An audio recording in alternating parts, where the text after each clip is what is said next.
Hello दोस्तों, हमारे YouTube channel में आप सभी का स्वागत है।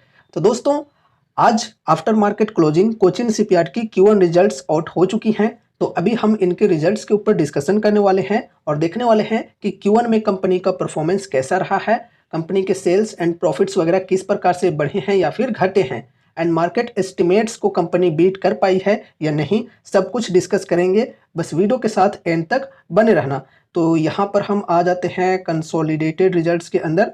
तो देखो, ये है कंसोलिडेटेड रिजल्ट्स एंड जो भी यहाँ पर डेटा दिए हुए हैं ये सब लैक्स में दिए हुए हैं। तो अभी मैं इन्हें करोड़्स में कन्वर्ट करके आपके साथ शेयर करने वाला हूँ, ठीक है। तो चलो यहाँ पर हम शुरू करेंगे रेवेन्यू फ्रॉम ऑपरेशंस के साथ।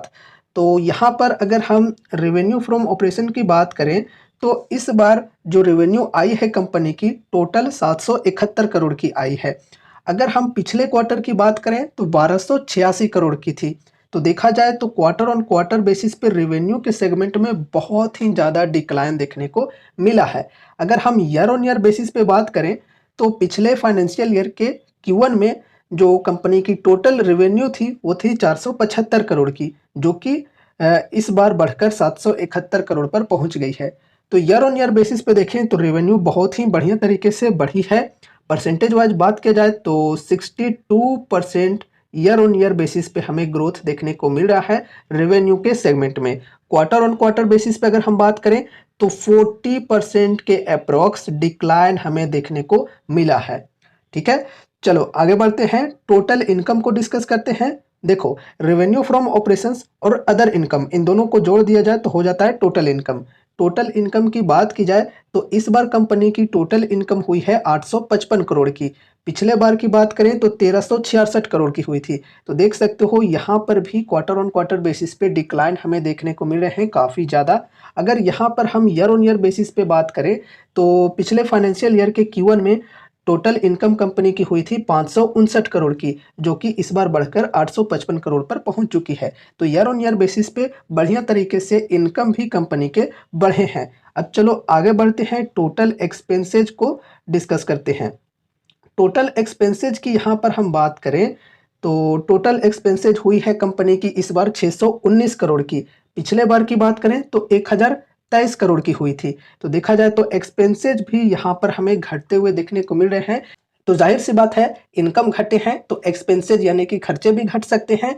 अब देखो, ईयर ऑन ईयर बेसिस पे बात करें तो पिछले फाइनेंशियल ईयर के Q1 में जो कंपनी की टोटल एक्सपेंसेस थी वो थी 422 करोड़ की, जो कि इस बार बढ़कर 619 करोड़ पर पहुंच चुकी है। अब यहाँ पर देखो, ईयर ऑन ईयर बेसिस पे टोटल इनकम भी कंपनी के बढ़े हैं तो एक्सपेंसेस भी बढ़े हैं। चलो ठीक है, आगे बढ़ते हैं, प्रॉफिट्स को डिस्कस करते हैं। प्रॉफिट फॉर द पीरियड, तो देखो प्रॉफिट हुई है इस बार कंपनी की 174 करोड़ की net profit, profit after tax. तो यहाँ पर 174 करोड़ की हुई है इस बार। अगर हम पिछले क्वार्टर की बात करें यानी कि मार्च 2024 की बात करें तो 258 करोड़ की नेट प्रॉफिट हुई थी। तो देखा जाए तो नेट प्रॉफिट के अंदर यहाँ पर हमें डिक्लाइन देखने को मिल रहा है काफ़ी ज़्यादा क्वार्टर ऑन क्वार्टर बेसिस पे। अगर हम परसेंटेज वाइज बात करें तो 32.7% के अप्रॉक्स डिक्लाइन देखने को मिल रही है क्वार्टर ऑन क्वार्टर बेसिस पे। अब यहाँ per year on year basis पे भी बात कर लेते हैं।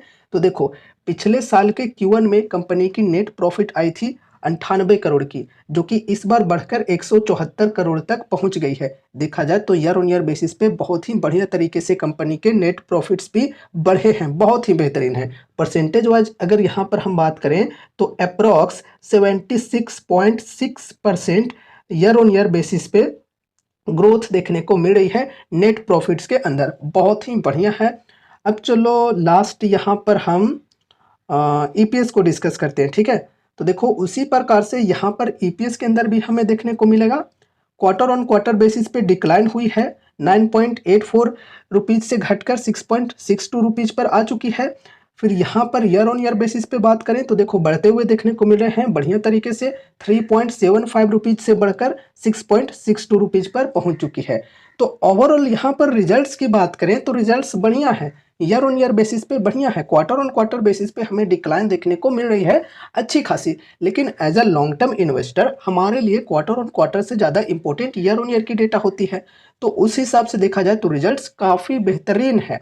लेकिन देखो होता क्या है कि क्वार्टर ऑन क्वार्टर की रिजल्ट्स की वजह से अगर वीक आती है तो हमें स्टॉक्स के अंदर गिरावटें देखने को मिलती हैं। अब चूंकि आफ्टर मार्केट क्लोजिंग ये रिजल्ट्स आई हैं तो कल के दिन इसकी शेयर प्राइस के अंदर गिरावटें हमें देखने को मिल सकती हैं, क्योंकि क्वार्टर ऑन क्वार्टर बेसिस पे जो डेटा है वो काफ़ी वीक देखने को मिल रहा है।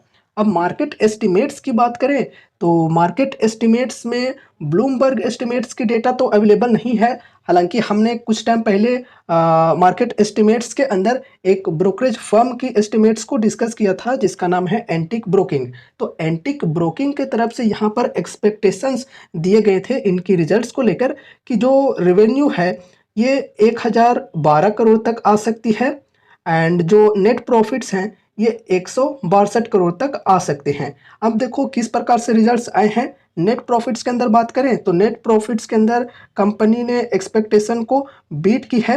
जो एंटिक ब्रोकिंग की एक्सपेक्टेशंस थी उन्हें कंपनी ने बीट की है। एंड यहाँ पर अगर हम रेवेन्यू के अंदर बात करें तो 771 करोड़ के समथिंग यहाँ पर रेवेन्यू आई है कंपनी की। देखो 771 करोड़ आई है एंड एक्सपेक्टेशन थी 1012 करोड़ के अप्रोक्स। तो यहाँ पर रेवेन्यू के अंदर एक्सपेक्टेशन को कंपनी ने मिस की है। अब देखो चलो यहाँ पर हम थोड़े से इनके चार्ट के अंदर भी डिस्कशन कर लेते हैं। तो दोस्तों यहाँ पर हम आ चुके हैं कोचिन शिपयार्ड की टेक्निकल चार्ट के अंदर। अब यहाँ पर देखो आज के गिरावट की बात करें तो लगभग 1.5% की गिरावट हमें आज के दिन देखने को मिली है। यहाँ पर अगर हम अभी डिस्काउंट की बात करें तो 52 वीक हाई के लेवल से करंट प्राइस जो कि है 2312 की, यहाँ तक की अगर बात की जाए तो लगभग -22% की डिस्काउंट मिल रही है। तो चलो देखा जाए तो ओवरऑल ठीक है फ्रेश बाइंग के लिए, फर्स्ट एसआईपी के लिए। लेकिन अगर सपोर्ट के लेवल तक कम से कम गिरकर आ जाता है तो मेरे ख्याल से ये ज़्यादा बेटर होगा, क्योंकि हमें इन्वेस्टमेंट कब करनी होती है, बीच में नहीं, सपोर्ट के लेवल के साथ, और सेलिंग कब करने होते हैं, रेजिस्टेंस के लेवल्स पर। तो यहाँ पर सपोर्ट के लेवल पर आ जाती है तो ज़्यादा बेटर होगा। अब यहाँ पर देखो ये जो रिजल्ट्स आई है ये वीक है क्वार्टरली बेसिस पे, तो हो सकता है कल के दिन स्टॉक के अंदर हमें सेलिंग देखने को मिले और स्टॉक के अंदर गिरावटें आए। तो यहाँ पर ये जो सपोर्ट के लेवल्स हैं इनको ध्यान में रखकर चलना है। फर्स्ट सपोर्ट है 2245 का, सेकंड है 2116 का, थर्ड है 2019 का। तो अभी कुछ इतना ही सपोर्ट को हम ध्यान में रखते हैं, ठीक है। बाकी अगर तेजी आती है तो ये जो रेजिस्टेंस की लेवल है 2447 की, इन्हें आपको ध्यान में रखना है। अगर इसको ब्रेकआउट मिल जाता है तो और भी तेजी आ सकती है स्टॉक के अंदर, फिर 2700 अप्रोक्स जो प्राइस है ये पहुंच सकता है, ठीक है। तो ये सपोर्ट और रेजिस्टेंस के लेवल्स को ध्यान में रखना है। बाकी देखो कंपनी खराब नहीं है, कंपनी बढ़िया है, फंडामेंटली स्ट्रॉन्ग है। ऐसी कुछ बात नहीं है कि यार कंपनी खराब हो गई। क्वार्टरली रिजल्ट से उतनी ज़्यादा टेंशन लेने की जरूरत नहीं है, मैं आपको बार बार कह रहा हूँ, ठीक है। सो ये रही हमारी आज की वीडियो कोचिन शिपयार्ड स्टॉक से रिलेटेड। उम्मीद है कि इस वीडियो के माध्यम से आपको कुछ यूजफुल इन्फॉर्मेशन मिले होंगे। तो वीडियो को लाइक करके चैनल को सब्सक्राइब कर देना और मिलते हैं अगले नए वीडियोज़ के साथ। तब तक के लिए बाय बाय।